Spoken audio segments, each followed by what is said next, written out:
Your Excellencies, heads of states and governments, ministers, ladies and gentlemen, as we assemble ourselves today to commemorate the United Nations Development Programme's 50th anniversary, officially hosting our ministerial meeting, we hereby adopt the Agenda 2030 entitled Sustainable Development Goals that commits to eradicate poverty everywhere in all its forms and dimensions by 2030.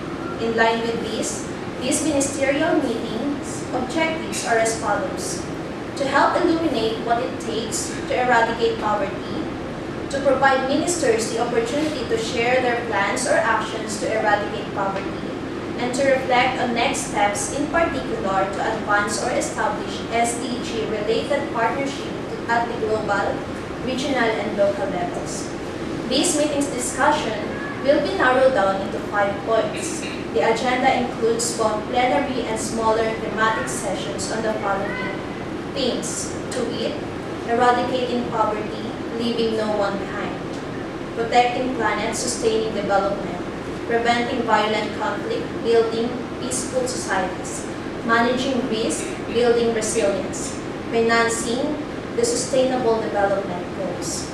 The table is now officially open for those who ask for point of manifestation regarding any of the said 5-point agenda.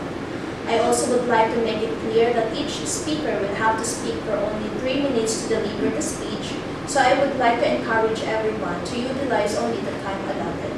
Thank you. Madam Chairperson, it will be a great privilege to speak first. During its 50 years, UNDP has known many success stories, but cooperation between Belarus and the program covers about half of this period. Belarus has enjoyed genuine benefits of this faithful partnership. Thanks to joint efforts of the government and the UNDP, numerous development achievements have been sustained. UNDP's assistance has helped to sustain the advanced national human development. The most recent human development reports put Belarus to its 50th position in the high human development category. The country's development record clearly pinpoints the instrument role of the UNDP-led international cooperation as a crucial tool in support of national efforts. I am honored to attend this memorable meeting to celebrate the 50th anniversary of the UNDP. Please allow me to start my intervention by touching on long-running partnership between Japan and UNDP.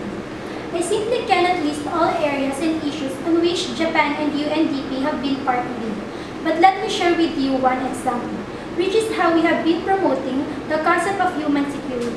In the year 1994, the UNDP Human Development Report suggested the Human Security Concept, which is now an important philosophy of Japan's foreign policy and development cooperation.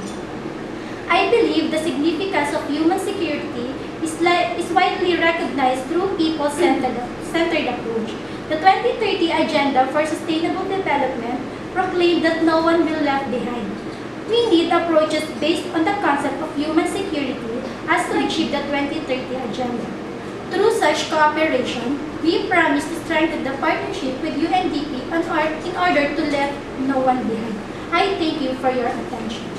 Chairperson, I am fully aware the session is not meant to deliver speeches but present and share my country's thoughts and best practices in addressing poverty and challenges encountered thereof. Swaziland has learned that development is a bottom-up, inclusive and participatory process that is a process that does not only aim at large enterprises or urban population but also help initiate and enhance development at all levels, including the micro, small, and medium enterprises as well as rural development.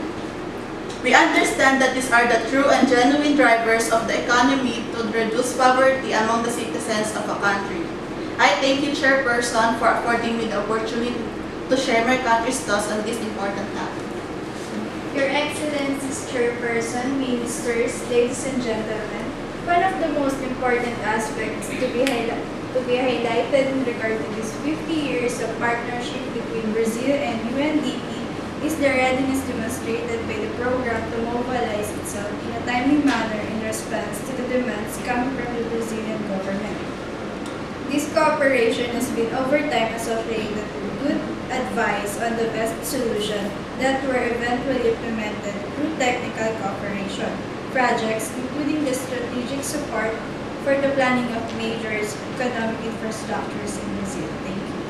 Ms. Chairwoman, Italy has traditionally held the view that integrated, inclusive, and participatory long-term approach to development through partnerships with partner countries is key in addressing the root causes of underdevelopment, and the latter's linkage with extremism and radicalization. In this context, we believe that the nexus of migration and development is an area of untapped potential, and therefore, it has been a priority of the Italian government for a long time. Our efforts, together with our European partners, have led to the creation within the EU of the Emergency Trust Fund for Stability in addressing root causes of irregular migration and displaced persons in Africa of 1.8 billion euros. But more has to be done. Diaspora should be seen as an agent of change and a partner in development. Migrants' networks can be fundamental partner in stemming extremism and radicalization by spreading a message of tolerance. It always seems impossible until it's done. These are the words of Nelson Mandela, a man who made the impossible come true. Ladies and gentlemen, with a growing relationship of over 20 years, there have been a number of joint projects implemented in Armenia by the UNDP in key areas such as the democratic governance, poverty reduction, integrated border management, the environment protection, and disaster risk reduction.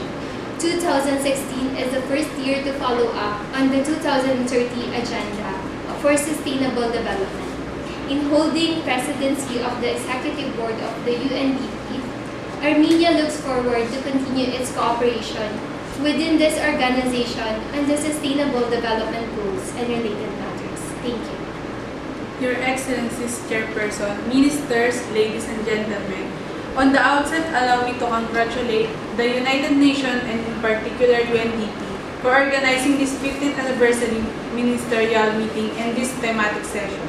Preventing violent conflict, building peaceful societies. Violent conflicts have been the order of the day in recent times due to the rise in extremist ideologies. Most countries in the world are suffering from the undermass of conflicts. For a better understanding of the experience of Cameroon, I wish to first indicate that against the background of causes of conflicts such as social, religious, extremism, insecurity, just to name a few, Cameroon has had a long-standing reputation of being in forefront in the preservation of peace and stability in the Central African sub-region.